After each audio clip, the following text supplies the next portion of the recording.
So further, if we analyze that the purpose of the creation of the human being is to worship Allah subhanahu wa ta'ala.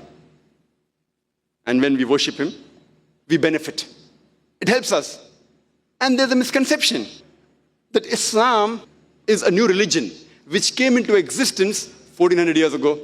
And Prophet Muhammad, peace be upon him, is the founder of this religion of Islam. In fact, Islam is there since time immemorial, since man set foot on this earth. And Prophet Muhammad, peace be upon him, is not the founder of this religion. He is the last and final messenger of Allah subhanahu wa ta'ala. There were several messengers that came, as Allah says in the Quran, in Surah Fatir, chapter 35, verse 24, وَإِم مِّنْ أُمَّةٍ إِلَّا خَلَافِهَا نَذِيرٌ. There is not a nation or a tribe to whom we have not sent a warner or a guide. Allah says in Surah Ra'd, chapter number 13, verse number 7, وَلِكُلِّ قَوْمٍ هَادٍ. And to every people has a warner been sent. There are more than 25 messengers mentioned by name in the Quran. Adam, Noah, Abraham, Moses, Jesus, Muhammad, peace be upon them all. All of them were messengers of Allah subhanahu wa ta'ala, and all of them, they were Muslims. Muslim is a person who submits his will to Allah subhanahu wa ta'ala. And Islam is a word which comes from the root word salam, which means peace, or from salima, or silm, which means to submit your will to Almighty God. So Islam, in short, means peace acquired by submitting your will to Allah subhanahu wa ta'ala, to Almighty God, the Creator. All the messengers, they brought the same message. And anyone who submits his will to the Creator Allah subhanahu wa ta'ala, he is called as a Muslim. Quran says in Surah Al-Imran, chapter number 3, verse number 52, that Isa alayhi salam, Jesus Christ, peace be upon him, he was a Muslim. Allah says in the Quran, in Surah Al-Imran, chapter number 3, verse number 67, that Abraham was not a Jew or a Christian, but he was a Muslim. And since our Creator is one, humankind is one, even the religion should be one.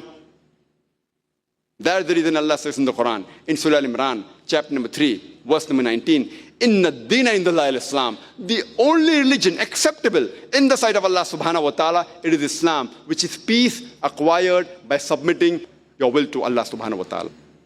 And Allah repeats the message in Surah Al-Imran, chapter number 3, verse number 85, that if anyone desires any other religion besides Islam, it will never be accepted of him.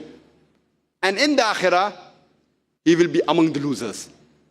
Since our Creator is one, humankind is one, the religion is also one, and all the prophets teach the same message of submitting your will to Almighty God, worshipping Him alone and no one else.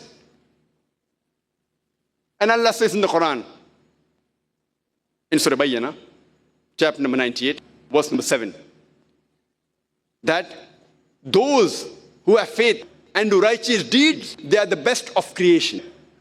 Here Allah subhanahu wa ta'ala calls the human beings the best of creation. The greatest, there are many greater creation like the heaven, the earth, but the best of creation is the human being because we have a free will. And if with that free will, we obey the commandment of Allah subhanahu wa ta'ala, we reach the best of creation, highest. We are better even than the angels because angels don't have a free will. Human beings have a free will, and then if you obey the commandment, we become superior to the angels. But if you don't obey His commandments, we become the brothers of the Satan. So the human beings are the best creation of Allah subhanahu wa ta'ala. And the gravest sin that is described in the Quran, in Surah Nisa, chapter number 4, verse number 48, that Allah subhanahu wa ta'ala will forgive any sin. Allah subhanahu wa ta'ala, if He pleases, He will forgive any sin. But the sin of shirk, He'll never forgive. Allah repeats the message in Surah Nisa, chapter number 4, verse number 116, that Allah subhanahu wa ta'ala, if He pleases, He will forgive any sin. But the sin of associating partners with Him, He shall never forgive. The greatest sin for the human being is associating partners with Allah subhanahu wa ta'ala, worshipping anyone besides the one true God, Allah subhanahu wa ta'ala. And one of the qualities of Allah subhanahu wa ta'ala is love. And as I mentioned, that Allah subhanahu wa ta'ala, He loves His creation. And because He loves us, with His grace, He has given us all this ni'mah. All the ni'mah that is given us, the air that we breathe, the water that we drink, all the facilities that Allah has given us, because He loves us. And those who obey his commandments, he has prepared a place for us in paradise, in the next life also. This is because of his love. The beloved Prophet Muhammad ﷺ said, it's mentioned in Sahih Muslim, point number 1, hadith number 67, that person has tasted the sweetness of the faith. Those who do 3 things. Number 1, those who